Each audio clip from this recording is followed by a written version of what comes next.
Diário da Segunda Guerra Mundial, dia 24 de setembro de 1939. A traineira britânica Caldeu foi afundada na costa oeste da Escócia pelo submarino alemão U-33. Os sobreviventes são resgatados por uma embarcação sueca que foi posteriormente interceptada pelo destroyer alemão Z-14, que fez da tripulação do Caldeu prisioneira de guerra.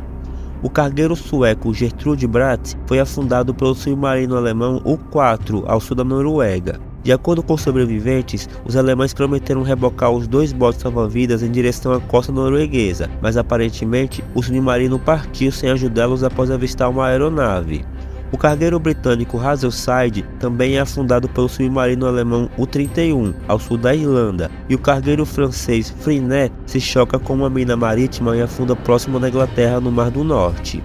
Já o SS Miden, um cargueiro alemão que estava voltando do Rio de Janeiro com uma carga de 4 toneladas de ouro, foi interceptado pelos cruzadores britânicos HMS Calypso e HMS Dunedin. E para evitar que a carga valiosa fosse apreendida, o capitão do SS Miden afunda sua própria embarcação no sudeste da Islândia. Na Polônia, forças alemãs isolam a fortaleza de Modlin, e relatórios vindos de Varsóvia sugerem pesadas baixas entre os habitantes da cidade. Já na Batalha de Rusini, o exército polonês derrota um corpo de infantaria soviética, porém pouco tempo depois foram cercados e forçados a se render em um contra-ataque de tanques soviéticos.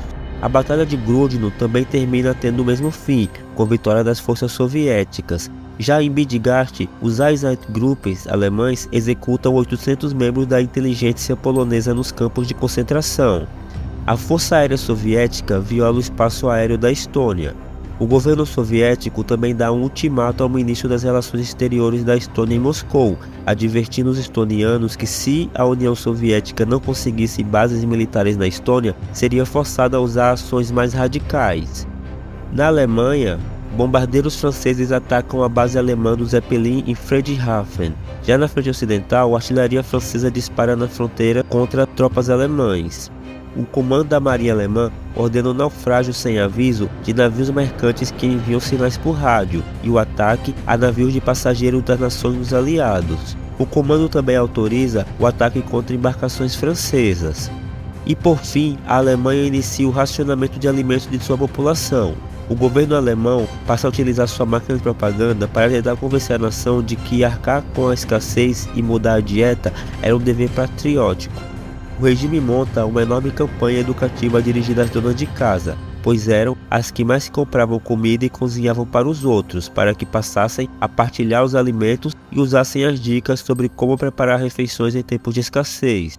O governo alemão também cria novos hábitos para acompanhar os novos pratos. Enquanto transferem o fardo da escassez para a população, o Eintopf, o prato de uma panela, foi introduzido na sociedade alemã como a refeição do sacrifício pela nação. Um domingo por mês, as famílias trocavam seu tradicional assado pelo Eintopf, um ensopado feito com sobras, pois assim poderiam doar as poucas economias que sobravam para fundos de caridade patrocinados pelo Estado. Até os líderes do governo foram fotografados preparando o Eintopf para dar o exemplo. Porém, quando as câmeras não estavam presentes, a grande maioria dos funcionários de alto escalão estavam muito menos inclinados a seguir as regras rígidas que haviam estabelecido para o resto da população.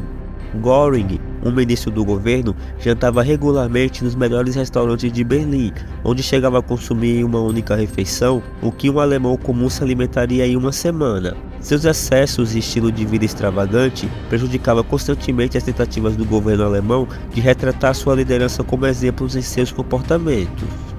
Obrigado por ver o vídeo até o final. Se você chegou até aqui e gostou do conteúdo, se inscreva para receber notificações dos próximos dias dessa guerra. Ao câmbio e desligo.